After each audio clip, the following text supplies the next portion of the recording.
I tell you what, I love autistic people. I'm like, thank God you are here. Now I'm gonna get a solid answer from you. I don't even have a question, but if I had one, you would give me a rock hard answer. Here's a test to see if you're autistic. I'm Dr. George. You might be autistic if you wear my new design. It's Autistic Girl Summer. Let's yell on the beach and also on the spectrum. Now in boy version. Started a bar that gay people weren't allowed to drink in and end up with so many rainbows. One of the first gay rights groups in the country, the Mattachine Society, is responsible. Taking inspiration from the sit-ins of the civil rights movements a few years earlier, sit-ins were non-violent acts of civil disobedience where African American people would sit in white-only spaces as a form of protest. The Mattachine Society used the same idea here in 1966 at this Greenwich Village tavern in New York called Julius's. The tavern was known for anti-gay raids, so one day the activists went in, calmly sit down, announced their identities and ordered a drink. But per the laws, they were refused service, so they sued for discrimination. The Liquor Authority denied the claims. However, the Human Rights Commission got involved and deemed that homosexuals had the right to be served in bars. This was a huge moment for gay rights and laid the groundwork for further acts of queer resistance, like the Stonewall riots, which happened only a block away 3 years later. People who play racket sports live longer than everybody else. If I die anytime soon, I want one favor.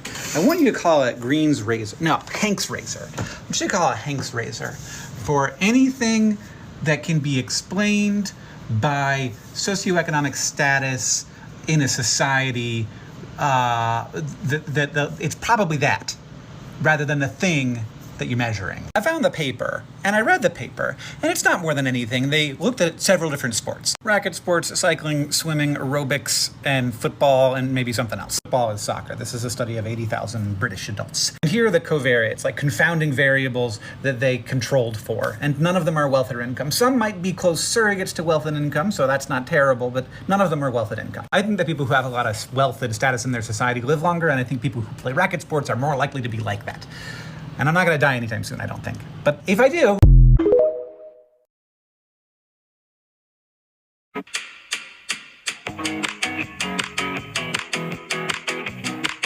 This is the reach of the century. Conflating blackface to trans women.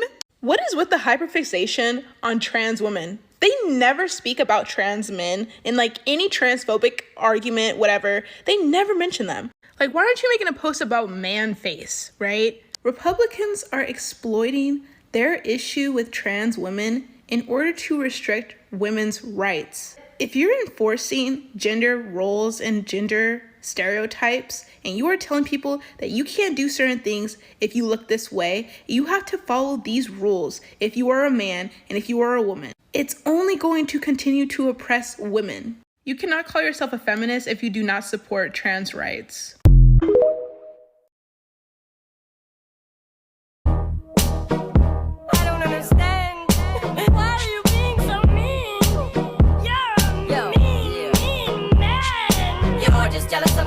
You just can't do what I do. So instead of just admitting it, you walk around and say all kinds of really mean things about me because you're a meanie.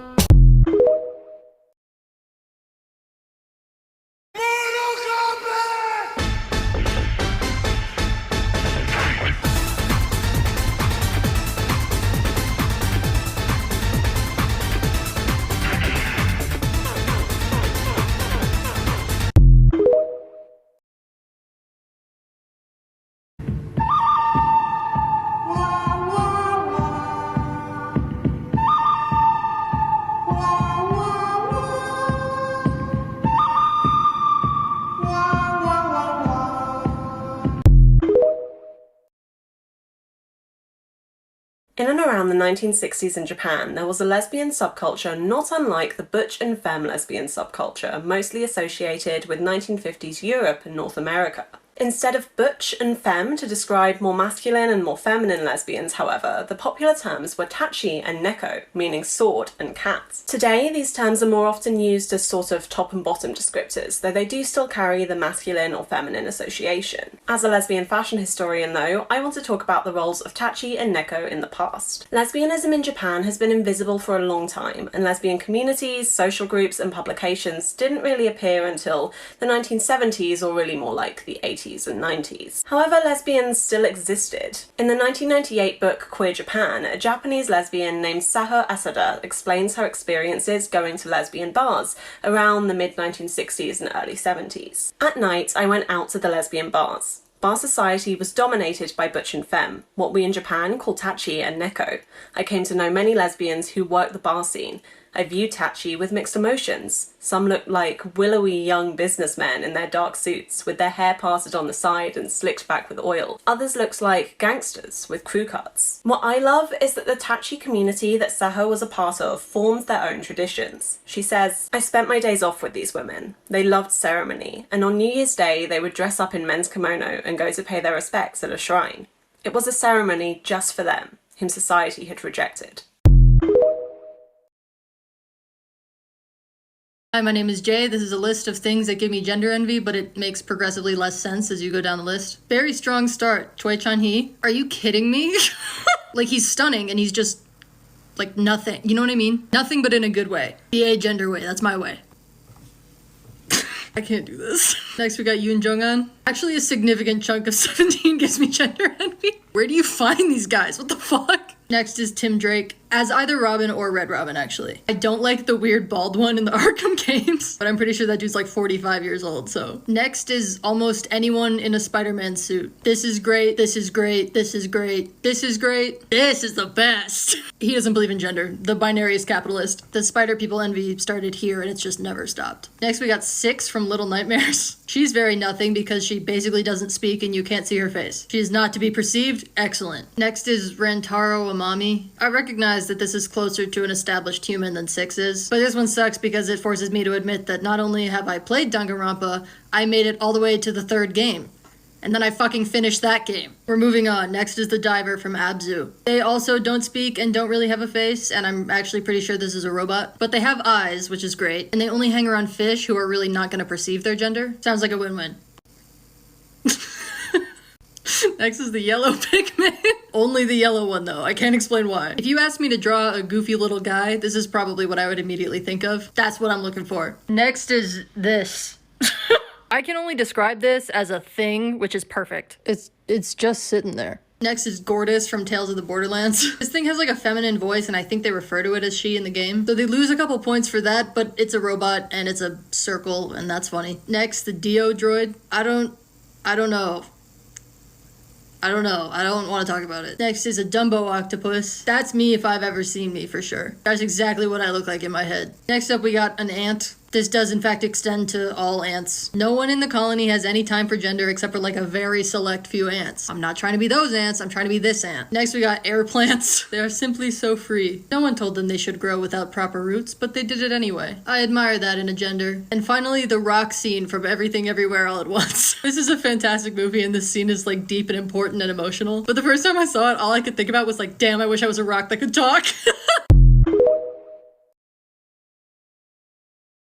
So Keke Palmer's bitter baby mama recently spoke of how this generation is demonizing him for caring about her attire as his child's mother. Singer India Arie recently criticized Meg Thee Stallion for twerking on stage, saying that it would not age well. And incels are constantly blaming feminism for ruining modern women.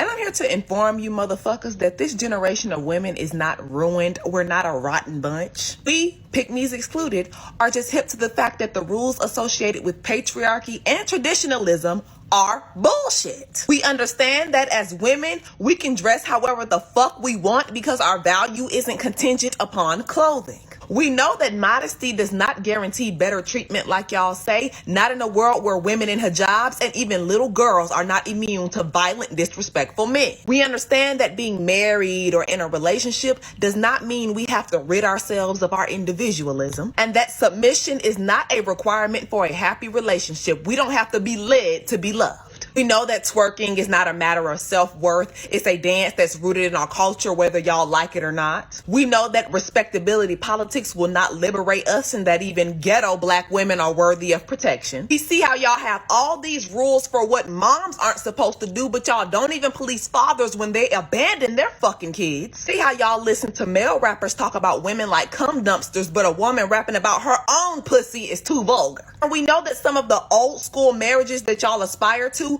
only withstood the test of time because your grandma was all but trapped with your raggedy ass, broke back, Rolling Stone ass granddaddy. And lastly, we modern women want y'all to go find a Proverbs 31 Hattie Mae ass woman if that's what you want. Don't go chasing bad bitch waterfalls. Stick to the modest lakes that you're used to.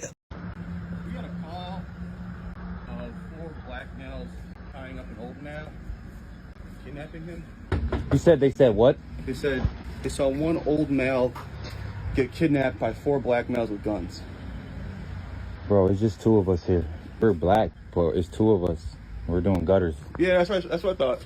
So, you know, swatting, that's what we think it is. Y'all have no idea how infuriating that shit is to watch. And thank God the right cop was dispatched and asked questions first when arriving, because that could have easily went so much goddamn worse. Because imagine if the wrong cop was sent out there just ready for some fucking action, didn't ask 0 questions and was ready to arrest or shoot anybody on sight because they were scared for their life. That could have easily been another black man on a t-shirt based on a false fucking report. And the officer had valid suspicion that someone was probably swatting on the 911 call. Swatting essentially being prank calling emergency services to the extreme. Essentially, it's a motherfucker either exaggerating or lying as to what the emergency is. Motherfuckers say anything. Hey, there's a fire over here. Send the fire department. Hey, somebody's having a heart attack. Send the ambulance. Hey, there's 4 black men over here kidnapping an old white dude. Send the SWAT team immediately. Type shit. And it is just that makes that video so triggering, because it feels no different from a Karen trying to ruin a black person's day. Because then all it takes is one biased police officer to believe in a Karen's crocodile tears, and now all of a sudden suspicion is a crime.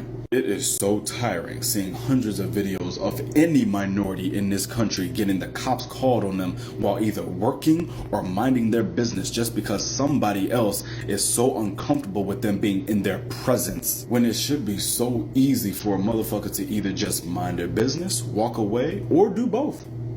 Even more tiring comes the conservatives commenting under videos. Oh, don't look suspicious then, you won't have the cops called on you. Just answer his questions and nothing to happen to you. Yeah, but his phone case looked like a gun. Should have complied. Look at the riots and look at all the crime in Chicago. Chicago, though. Look at Chicago. Chicago. Look at the stats of black on black crime in Chicago. These the same conservatives that don't ever have a valid talking point about the high rate of white men and white boys unaliving students in schools, or the extremely high rate of white fathers slaughtering their entire families.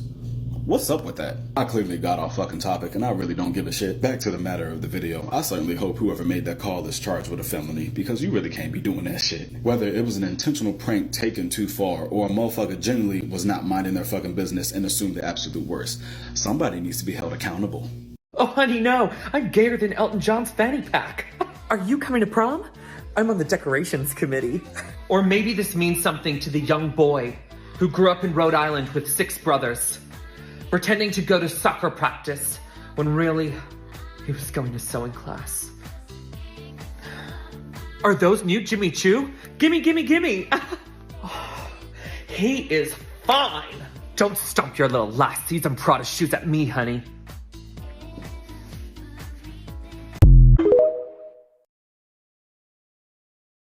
So I've been seeing a lot of discourse on the timeline of people who are on the left or in leftist circles completely dropping the mask. And white people, particularly white women and queer people, are freaking the fuck out about it. And it brings to mind the difference in reaction between black people and white people when Biden won the presidency, and also the difference in reaction when Roe v. Wade fell. And I forgot that particularly white women and gay people really have never experienced the time in between. The time in between elections when a liberal's in office and they get comfortable. And the facade falls. Because the last time that happened, you had abortion rights. The last time that happened, the Supreme Court had ruled that businesses can discriminate against you because you're gay. The last time that happened was prior to the pandemic and you were non-disabled. So when you saw Biden win and Roe v. Wade fail, what you saw in black folks was no change. Because ultimately, we know what you all are like when you're comfortable. A lot of that language on equity and inclusion goes away because that was only used to whip votes. And you're seeing the difference in language and ask yourself what happened. But you were comfortable once. You know what happened. You changed, not them. You're on your court. You're on your court, man. You're on your court. Good. Hey, yo! My money. Fucking take care of your fucking blocking aid. Take care of your own people. Take care of your own. We are. The racism in Winnipeg is showing. That was recorded today. I'm pretty pissed off. All we want is justice for those women who are laying in Brady landfill. The road to Brady landfill is cut off by protesters because the provincial government does not want to search the landfill because it's too much of a risk. It's unfortunate that this is our reality in Winnipeg of being Indigenous.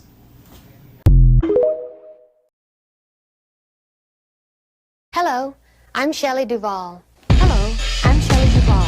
Hello, I'm Shelley Duvall. Hello, I'm Shelley Duvall. Hello, I'm Shelley Duvall. I just said because of our white standards for beauty, Black women have work and beauty as synonymous. You must work in order to be considered beautiful. The question here is, well, all ethnicities have to do work to be considered beautiful, and that's right. So that means the question is not if you have to work, it's how much work for how much profit. I would like to remind everyone that we're talking about capital B beauty, as in beauty that is marketable, beauty that you can capitalize off of, and it's a can you have because we're working on amassing, we're working on generating beauty wealth. We can understand that there's a pretty direct correlation between beauty and work, as in the more work you put in, the more beauty you have access to, right? It's supposed to go up like this. However, not everybody starts at this point. This is the zero mark, as in you are working with absolutely nothing and clawing your way to the top. Some people start up here, so it's a lot easier to get somewhere like here faster or with less work. Additionally, there are some people starting down here that don't really get to this point. Maybe their trajectory looks something like this. Why? Why all of those disparities? I want to define beauty a little more into the building blocks of beauty. What is it that you can stand on that gets you a little higher on the beauty ring to start out? Or what helps you climb like this?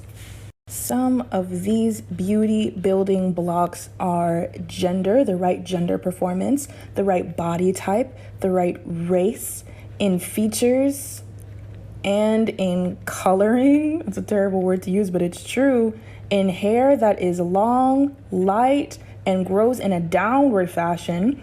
In your decorations, your makeup, your jewelry, your clothing being quality and expensive because we want to look affluent, and making sure that you are able-bodied, nobody disabled and no one disfigured. The more of these you either have innately or are able to acquire over time, the more beauty capital you have access to, the more marketable you are. Most importantly, the less work you have to do and the more you get to gain. Who are the people that can't change themselves enough to be considered beautiful? Can the beauty hierarchy ever be equitable to everyone? I'm gonna keep talking about this.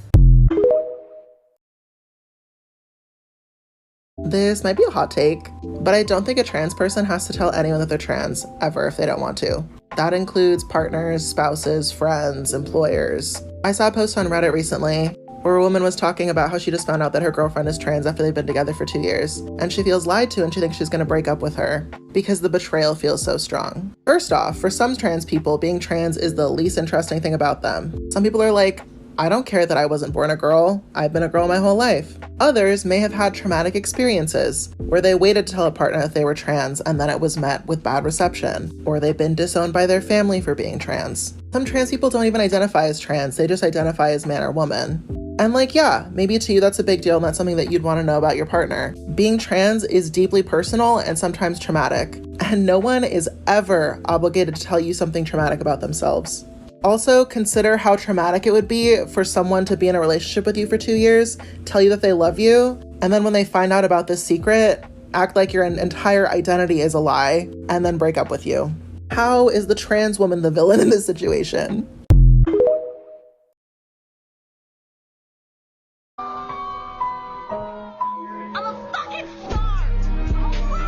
This is no hate to the original creator because I've been there, like I fully understand. But I think misandry, like genuine misandry, not just like women shitposting on Twitter, is one of the most counterproductive things that modern, specifically online feminist spaces have co-opted. And it's specifically because it necessarily leads to a pipeline of turfism and therefore transphobia. And before I get into the explanation, to reiterate what I was saying before, there's different levels of misandry. There's just like innocent meme posting, and then there's like actual genuine ideological misandry that usually leans into things like bioessentialism. And that's the issue, bioessentialism. It's at the core of all TERF and even broader transphobic views. But the way that this relates to misandry and TERFism is through bioessentialist beliefs specifically about biological males. For example, the typical, like, genuine misandrist belief is that men are inherently more violent or aggressive, and that's where the pipeline to TERFism lies, because TERFs also agree with this, but take it a step further in saying that because of this, we should now exclude biological males from broader feminist and female spaces. Without getting too far off topic, for those of you who might be susceptible to this rhetoric, there's very simple issues that arise with this type of position. Because while men do have a hormonal predisposition to be more violent or aggressive, these things aren't inherent or innate, not essential to their core. They can be easily counteracted through forms of socialization that don't encourage or praise them to engage in such violent or aggressive behaviors. And even furthermore, if you were to adopt this belief, you would necessarily have to believe that every single time a man's testosterone level increased or spiked, and therefore their urge to be violent or aggressive, is irresistible, which obviously isn't true. And this is again due to the belief that these hormonal urges or predispositions are inherent and cannot be counteracted through things like socialization and just normal resistance. And while we might not have these ideal forms of socialization right now, it is far more productive to advocate for the dismantlement of certain social structures like patriarchy that lead to these forms of socialization, rather than trying to exclude a very minuscule portion of the population from public spaces like bathrooms, which isn't even the commonplace of abuse. The household is. This refutation is kind of skewing away from my original point, but I think it's important for like newer feminists who might not have read as much theory to be familiar with why these positions are bad, even though they are presented to them as feminist. Anyways, in conclusion, this is kind of meant to answer the question of like where are all these TERFs coming from? It's genuine misandry, again, not the shit posting on Twitter, like actual ideological misandry that leads to a pipeline of bioessentialism and therefore TERFism. Was Queen Charlotte actually black? It's a great what if of history, so perhaps it's time we talk about it.